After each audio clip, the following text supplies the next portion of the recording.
Mm. Good afternoon, everybody. I'm Shay Ali here with you on Inspired Online.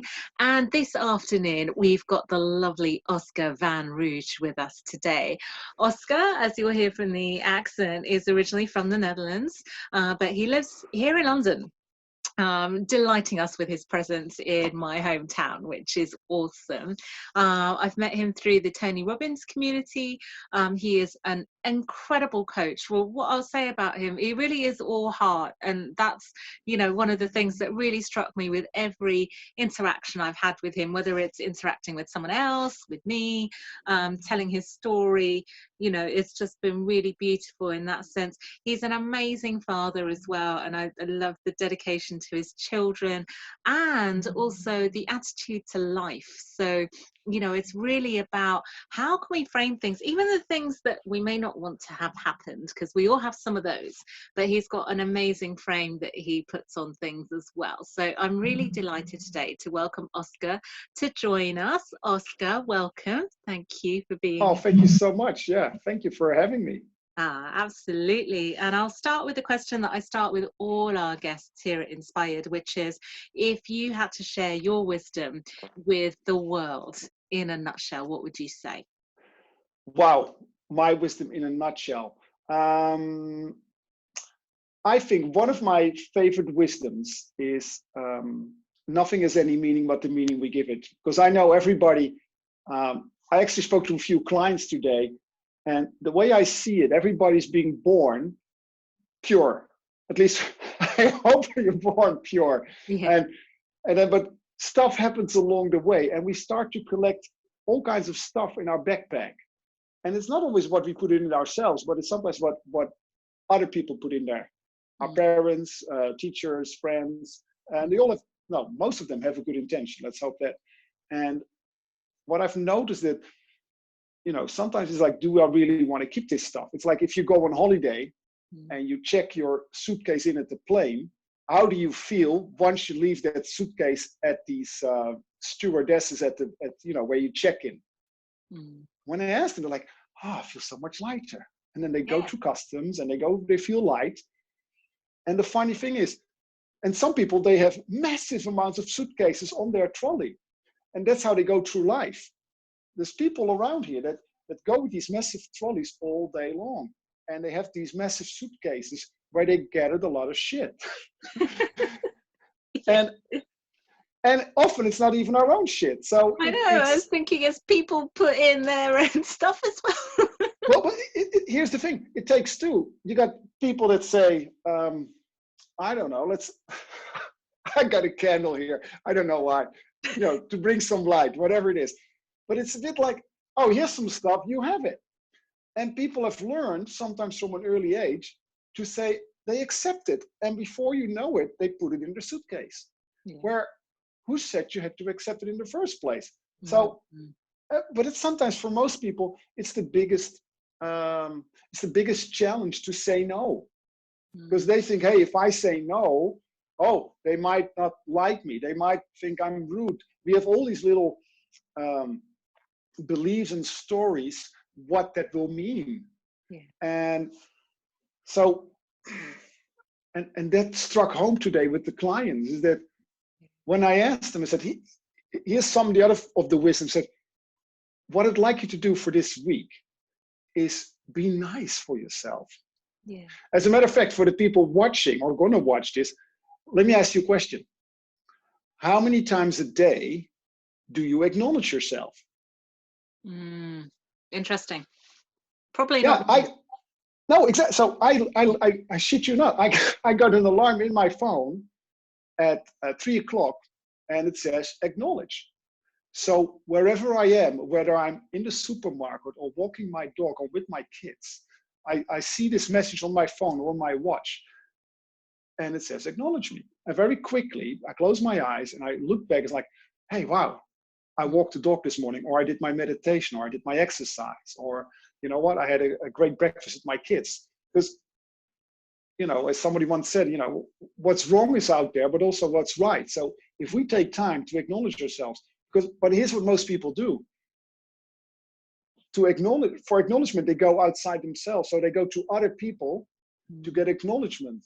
Yeah. And how I explained it to my then 8-year-old, and I explained to him, because I said something like, you know what, maybe you find someday someone that, can make you happy. And he got upset. Oh. And I said, and it's like, oh, whoa, you don't need anyone to make you happy. And I got this water bottle and I said, look, everybody's got a water bottle. And on that water bottle is a label. And it might say love. It might say encouragement. It might say significance, or whatever it is. But instead of filling up from the inside, because we didn't have it as a child, they go to other people and they say, please top me up. Please top my water bottle up. And they get topped up and they drink it. And then it's empty. Like, oh, fuck. And they have to go out again. And they go back. Yeah. But Such an amazing analogy. Yeah. So instead of going external for validation, you want to go internal. It's like, hey, I rock. I did good. That was me. I made her smile, or I did this, or whatever it is. Because here's the funny thing. So for acknowledgement and validation, people go outside themselves. But guess where they go when it comes to negative stuff, or for negative comments? We'll definitely blame someone else, probably. Or they go internal. Yeah. We don't need anyone to tell us how crap we were. No, that's true. So That's true. Yeah, so to beat ourselves up, we do that ourselves. They're a bit like SM, I guess, with a little whip, like, ooh, yes, ooh. They start hitting themselves. Where when it comes to praise and pats on the back, they tend to go elsewhere. So what I'd like to give, one of my was like, go internal for the wisdom. If somebody else says, hey, that was great, that's awesome. But one of the questions I ask my clients very often is like, hey, what needs to happen in order for you to feel love, for instance? And it's a tough question. Yeah. And people find it hard, or they come up with external validation again. It's like, well, in order for me to feel love, I need to get a hug. I need somebody to tell me, somebody needs to tell me that they love me. There's nothing wrong with it, by the way, but it's all external. And the problem with that is the moment they won't say it or they won't give it, people won't feel loved. Yeah. So you want to make the rules internal, and you want to make them very, very simple. So it could be like, hey, you know what? I feel love. Take myself as an example. I feel love when I go out in nature. Yeah. I feel love when I make a juice for myself. I feel love when I did my meditation. So they're easy to meet, and I'm at the core. So especially now in this challenging times, I quite like it, actually, this Corona stuff. It's like, hey, there's a lot of me time here. But being a single dad, that means besides my kids in the weekend, I don't see anybody face to face. Yeah, maybe the lady at the checkout with the glass or whatever, the plastic thing between us, but that's as close as it gets. So yeah, that's one of them. The other one that I'd like to share with you is a very simple formula, and it is E plus M equals R. So let me turn this a little bit. Let me get you a bit closer. There we go. Oh, yes, we can see that now. Yeah, E plus M equals R. I'm going to explain to you what that all means in a minute. So let me get this back. So, because let me tell you a little story. I think this was about 20 years ago. I did a job. One of the things I do, I coach clients one-to-one, and I coach them in companies. So on this particular Friday afternoon, a friend of mine called me up and he said, I can't make this client. Can you go there? And it's about team development. I said, sure. So I drove to Rotterdam, did a great session. And the client was so happy, he wanted to pay more. So that was a good client. So I'm on my way to do voluntary work for the Red Cross. I was a volunteer. I was looking after children in a children's home. This was a children's home from the Red Cross, and the kids had life-threatening diseases. And one of my favorite things was to spend time with these kids. Yeah. So it was Friday afternoon. It was busy. I'm on my way there. So I'm in a good mood. I just heard the voicemail, and it's 2 lanes on either side. And one lane came to a stop, traffic jam. The other lane was still moving. every day, whenever that happens, I pick the lane that is still moving. But for whatever weird reason, on that Friday afternoon, I decided to pull in and to wait, which I never do. Seriously, especially in England. In England, when I've noticed people love lanes, I don't. I go past them. But for whatever reason, on that Friday afternoon, I decided I got plenty of time, so I come to a stop. And I didn't have my big Land Rover Discovery. I was driving a French small car, Peugeot 106 back in the days. Oh God, they're tiny. Yes. Yeah, me in it. So I'm looking in the rearview mirror, and I can see a silver grey Alfa Romeo coming at me with 60 miles an hour. And I didn't have time. All I could do was brace myself. Wow. And the car hit me within a split second. And the force was so big, it pushed me against the car in front of me. Then it pushed me out of the way. Now I'm going backwards on the other lane, and I'm going back. And all I could think of while I'm doing is I'm like, hey, I'm still alive. I'm still alive. And for whatever weird reason, I end up in that lane again, but now I'm facing the cars in front of me. And once I caught my breath, and I undo my seatbelt, I had nothing. I just had a big bruise of the impact of the seatbelt. And I couldn't open the door on my left because the whole car was, cracked. And I'm getting out of the car on the other side. So now there's this lane with traffic. On the other side is moving. And I'm looking at this car. And by this time, it was no longer a Peugeot 106. It was an 06 because it was just shortened. And I got cold. So I get in the boot, which was easy because the window was gone. I get a jumper and I put my jumper on. And I was thinking, okay, what happened with the guys that hit me? So I'm walking back now and I can see the silver gray car.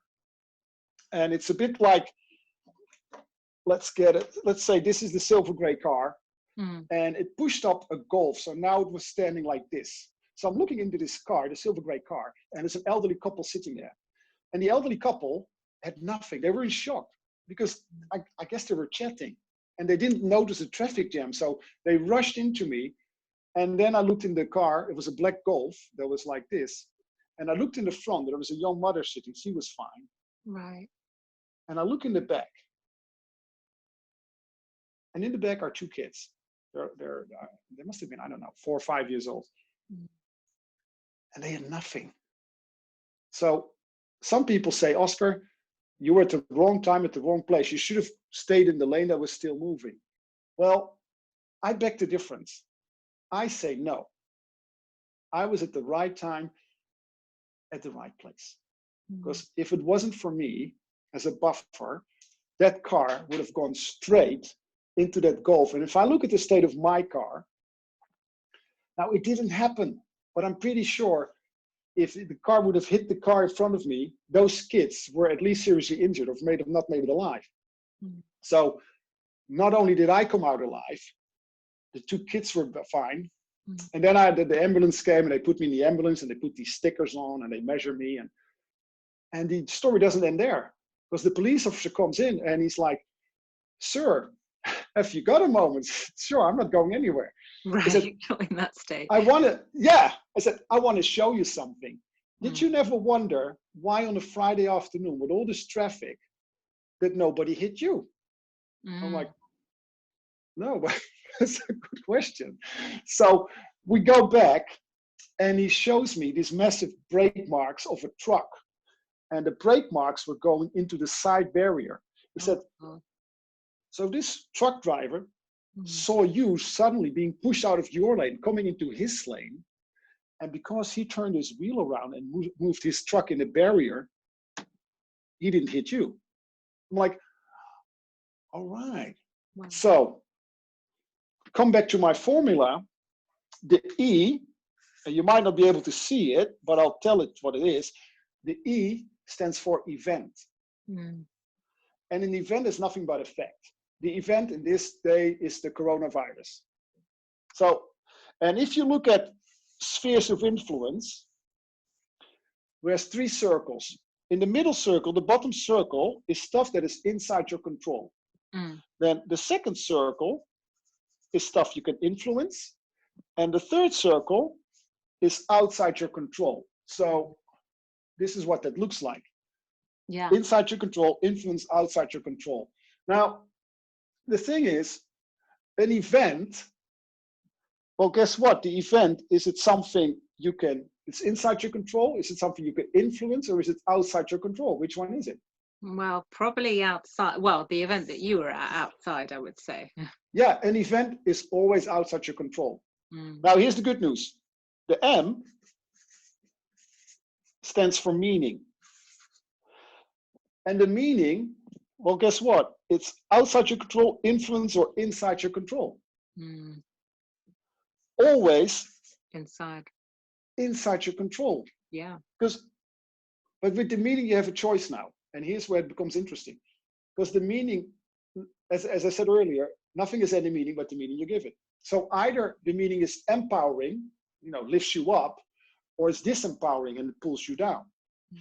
Whatever meaning you give it, that meaning will fuel an emotion. So if it's an empowering meaning, it will be an empowering emotion. You will get empowering actions and you will get a positive result.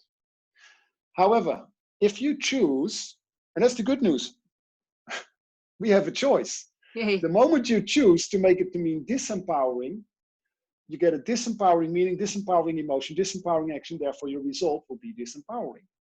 So the R, let's touch the R. Oh. Yeah, okay, we all understood what you meant. It's all good. The R stands for result. So very simple formula, E plus M equals R. Event plus meaning equals result. And whatever that was, whether it was my mother passing away when I was 14. Now, don't get me wrong. When she was taken, my mother, by cancer, I couldn't give it a positive meaning, by the way, back then. Right. I was pissed off at the world. I was pissed off at God. I was pissed off, why would they take my mother away when I was only 14? However, years later, by some soul searching, I can now see why she had to go. Because what I learned as well, that birth and death is nothing but a transition. That's all that is. That's my belief. So whenever we move here, the physical body is disappearing, but the spirit is moving on. So the spirit never dies, in my belief. So no, I agree with you. So the meaning I've given now to my mother's passing is like, hey, whoever is in charge, the universe, God, whatever you believe in, it's like, hey, I would not be the man I am today if it wasn't for that. And the same is for the bullying. When I got bullied in primary school, secondary school, now the reason I'm stronger now and I'm so, empathetic with other people is because of that. Because we all have a choice. Whatever happens, we can choose either we be a victim or a victor. And absolutely. And a very good book is a book by Viktor Frankl, Man's Search for Meaning. And it's all about that. So, I know at the moment people having a lot of challenges with this coronavirus and they're waiting for the government. But here's the thing. I rarely watch the news. I rarely read the papers. Because if I look at all this stuff, well, ask yourself the question, all this stuff that's happening to us now, is it inside our control? Can we influence it, or is it outside our control? Well, I guess the virus is outside. How we feel about it is inside, as you say. Yeah, absolutely. And some people are very good at giving it a disempowering meaning. Yeah. And they're getting frustrated and pissed off. But this is what I love about this virus, is that it brings to the surface what's in somebody's core. And I can see it now with people that are in relationships. I'm doing a relationship webinar on Sunday, where if something isn't quite right, it now comes to the surface. There is no hiding. You can't run into work. You can't find it with your kids. No, if there's shit, the shit's going to find you. So I guess, well, there's so much more, but yeah, this is something I live by.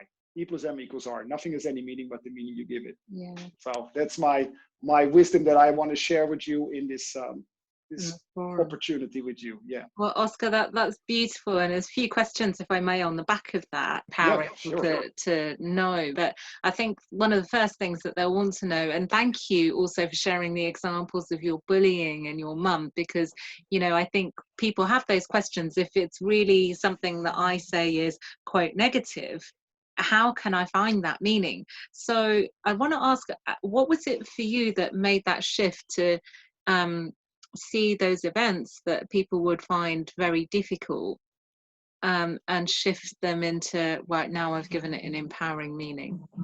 Well, what I've noticed over the years, that somebody would say something and it hurt. It's a bit like, let's say you would touch me on my arm and there is a bruise, and because it's a bruise and you touch it, it's painful. So what I did in the past, I would say, hey, don't touch it. That's a bruise. Yeah. And what I learned is that I had a lot of bruises, and I was pushing a lot of people away because I didn't want people to get close and to touch that bit. So I figured out, and that was with therapy and coaching and doing seminars and being a participant and all that I started to appreciate the bruises. And even better, I started appreciating the people that were touching the bruises. Because what I realized, like, hey, wait a minute, there's an opportunity. So again, it's the meaning. Yeah. I didn't know it back then, but now it's like, hey, wait a minute, I got an opportunity to heal. So I think one of the best ways is I was asking better questions. Because in the past, I might have asked, let me turn this a little bit. Here we go. So in the past, but little side step, your brain is a bit like Google. Yeah. If you put in Google, I don't know, let's say you put in Google depression, how many hits does Google give you? Oh, I'll give you thousands, I'm sure. Yeah. And for some reason, they also tell you how quick it went. They're like, oh, we got 1 million hits and it was 0.05 seconds. Yeah. But here's the good news. If you type in Google happiness, how many hits do you get? 7. Yeah, a lot. And very, very fast. So it all depends on the questions we ask ourselves on a regular basis as well. And some people are really, really good at asking shitty questions. And then they wonder why they get shitty answers. So what I've learned, whenever and stuff still happens to me in my life, of course, I still got sometimes the heartache of a breakup like a few months ago. That stuff happens to me too. Yeah. And it hurts, of course it hurts, but I don't want to stay in it, because when you stay in it, that's when it becomes suffering. And so yes, I feel it. I don't ignore it. It's not like, yeah, just jump up and down, change your state, and then you'll be better. No, that's BS. I mean, I'd like to look at it. Oh, wait a minute, what happened there? And what does it say about me? Because what I like about, and I teach my clients as well, especially people that have divorced and all of that, is like, well, what did you do to attract it? What did you do to make this happen? And it's painful because people in the beginning like to play the blame game. But the moment they pause and think, oh, wait a minute, yeah, I was a bit of an ass, or whatever. It's like, so if it becomes painful, I start to ask a better question. And that's really all it is. There's more to it. I mean, I was so grateful for the coaches that I had in my life, the therapists I had in my life, because they helped me to see it as it was. Because I sometimes saw it, and I saw it sometimes really, really bad. And it wasn't, but in my mind it was. And I needed someone else to say what really happened and what was really going on. So it always comes back to questions. Okay, what is great about it? And then sometimes I'm pissed off and like, nothing. You're happy about it, and then we go back to finding a better meaning, right? Yeah, I want to be pissed off now because he or she did this to me, and how dare they? But then I recognize, okay, I'm going in I call it my Nietzsche state, in my Nietzsche state. But when I'm in my Superman state, I'm strong, I'm powerful, I can move mountains. So, and then it's like, okay, what could be great about this? And it's a bit like you're opening the door a little bit. Well, I guess what could be great about it is this. So whenever you catch yourself, and you catch yourself being a bit, getting your knickers in a twist, it's like, it's fine for a tiny bit. But eventually you need to pull yourself out. And the way to do that is by interrupting your own pattern. I had it a couple of weeks ago. I got so pissed off because I had a deadline with with emails for a website, like, oh, and I was getting myself wind up. I was like, Oscar, you know this. Go outside. And I know the moment I started to walk outside, I got the fresh air. I went into the fields. I'm fortunate to live in the countryside. I could literally, when I started to move, I could breathe differently. I saw the sheep, and then. So what I'd like to suggest to people is like, hey, what is your recipe to get yourself unhooked? Because we get hooked sometimes. What somebody says, you're like, oh. Yeah. So you also need to find out, because people's like, if I ask them, how do you get hooked? They're like, well, and they come up with this whole list. They're like, hey, I get hooked on this, and this. They know. All right. Yeah, exactly. So they easily said, okay, now tell me your recipe to get unhooked. And they're like, and I don't mean sex, drugs, and joints and that kind of stuff. That's not sustainable. No, I'm talking about how do you get yourself unhooked in a sustainable way. So for me, it's go for a walk, it's breathe. And sometimes if I'm really, really stuck, I call up, I got a couple of friends almost on the speed dial that I know if I call them, they will pick up the phone and they're there for me. So I guess that's a long answer maybe to your question. No, it's all good. I'm going to ask you another question, and this is going right back to the beginning of what you were saying. And you were talking about the concept of we have our suitcases and we will put stuff in there. And, you know, there's a willpower in saying, no, I don't want your candle in my suitcase. Thank you very much. Or maybe I do, I don't know. But depending on the candle, I think that's a really important lesson, because some people find it so hard to put up boundaries and to say no. So I was wondering if you could speak to that and maybe give us some wisdom around how do you say no, especially when, you know, it's someone that tugs at your heartstrings. Yeah, well, that's a great question, because what we have to pause for a second is, and what I've learned is to tune in. Because the moment, if I say something that goes against what I want, or let me ask you, can you remember a time when you said yes, but you got this feeling inside here, you're like, no, but you felt like you had to, because if I say no, whatever, they're going to think I'm not a nice woman, I'm not a nice man. So what I had to learn is a couple of things. I had to learn, because here's what the challenge was, and maybe this is just me, but the challenge was that I was thinking more about what they thought about me, if I would say yes or no, than how I would feel about myself. So in a funny way, I was caring more about them than about me. I was like, that's bonkers. You got to love yourself first. It's a bit like, you know, while we're talking about suitcases and airplanes, if you go on an airplane and they show you this little video clip, or they demonstrate it to you, the lady with the oxygen mask. And what do they always say? Who gets the oxygen mask first? Yourself. Yeah, because if you don't do it and you put it on everybody else, you faint and you die and you crash and all that kind of stuff, all that fun stuff. So take care of you first. Yeah, and this is the same thing. You gotta be selfish. You know, look after yourself first. So, and sometimes it goes a bit deeper than that, because what I've noticed with the clients, again, today I had 3 conversations, that it goes back to how they were brought up.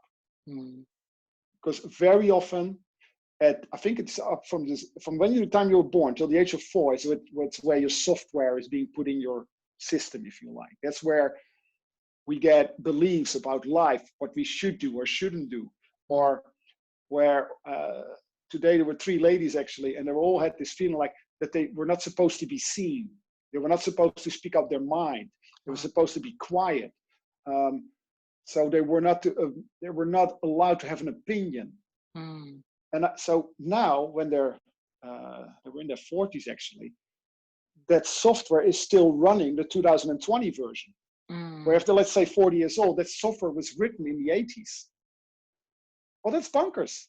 You can't run a 2020 person on software that was developed in the 80s. And it wasn't even our software. So it is, again, if you notice you're running into a lot of stuff like that, it's like, oh, wait a minute, where did this come from? Because very often the software is not our own. Yeah. Very often the stories in the book, the chapters, are not written by ourselves.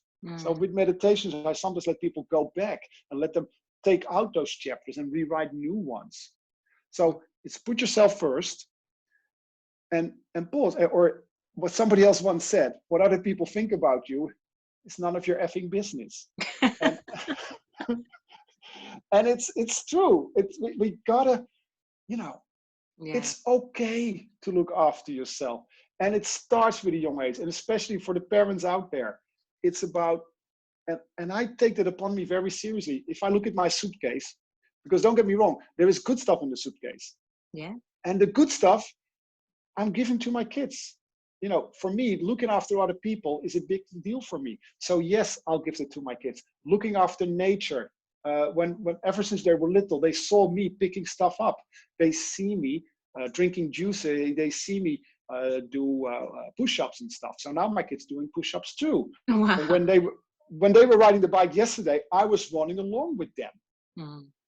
And now they're playing like, hey, what took you so long? But so they are very playfully raised like, hey, it's important to look after the environment. It's important to look after your body, after your spirit. They can see me meditate.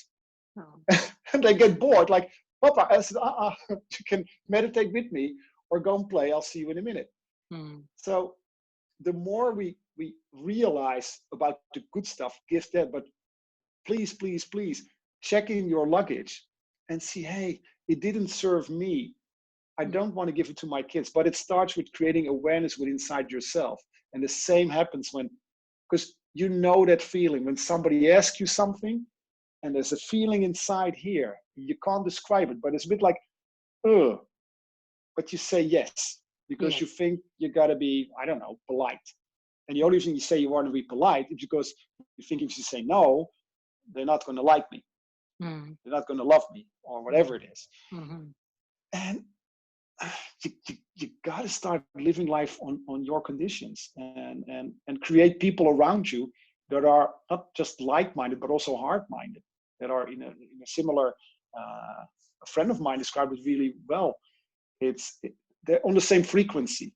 Yeah. It's a different frequency. It's like, in a radio, you got different frequencies. And if you, especially the old radios, you have to turn the dial. And if you're right there, the music comes through very, very clearly. But if you move it a little bit, you're out of the frequency and it's off. Yeah. And we all resonate on different frequencies. That's why with some people, you might have that vibe that you're like, I don't know what it is, but it doesn't feel right. Or you might meet someone and you feel like, hey, I don't know about him or her, but I don't know. It's just, we've got this good stuff. Something. Yeah. Yeah, you feel something. It's the chemistry. You're in the same frequency. So don't ignore all that. It's the same old, trust your gut feeling, trust your intuition, because that is a different part of the brain that resonates with that. Oscar, thank you so much for your time today. Before you go, do you have any final thoughts that you'd like to share with our audience? One thing that I've learned, especially now, because have you ever seen the movie Groundhog Day with Bill Murray? Oh God, yeah, I used to really like. And for those of you that are watching this now or later, the movie is about a guy. He's stuck in this town to see or celebrate Groundhog Day, whatever. And he's a reporter, but because he gets stuck, every day starts again until he learns the lesson. So this guy wants to kill himself because in many ways, I won't give everything away because it's a classic movie. It's really, really good. Yeah. And what I realized in these days of this virus, it's a time to actually celebrate and live in the now. I guess that's my final message. Live in the now. Because it's what somebody once told me, and it's more Eastern wisdom, is sadness. This feeling of sadness comes when you're focusing too much on the past. It's like, you're driving your car, looking in the rearview mirror, what's behind you. Well, you're going to crash. So sadness is from focusing on the past. Anxiety is if you're constantly focusing on the future and worrying about what's there. The challenge with that is you're missing out the now. Yeah. And what I learned from my kids is to be in the now. And that's what I want to give you. You know, be your little 5-year-old again and just enjoy the now, because tomorrow is, you know, tomorrow never comes. And it's true. All there is now. So that would be my final thing, is like, okay, what can I be grateful for right now? Who loves me right now? It's all these empowering questions. I guess that's, you know, I could talk for hours, which I won't. So I know you do workshops and I know you do coaching. So if our lovely audience would like to get in touch with you. Oh, yes. Well, thank you for that. I forgot about that. So you can find me on Instagram, which is at Oscar van Rooij with a Y. I'll put it in the comments later. Okay. Or go to my website, oscarvanrooij.com. And yeah, I do regular ones. There's actually a whole workshop on change the meaning, change your life. Beautiful. And there's group coaching that I do for people that say, oh, yeah, I want to have this support. I'd love to have somebody in my corner. But one-to-one, I'm not sure if I can afford it. So I came up with group coaching. So there's actually no excuse to get it. So but anyway, if you have any more questions, fill in the comments, and I'm more than happy to reach out or find me on the social media.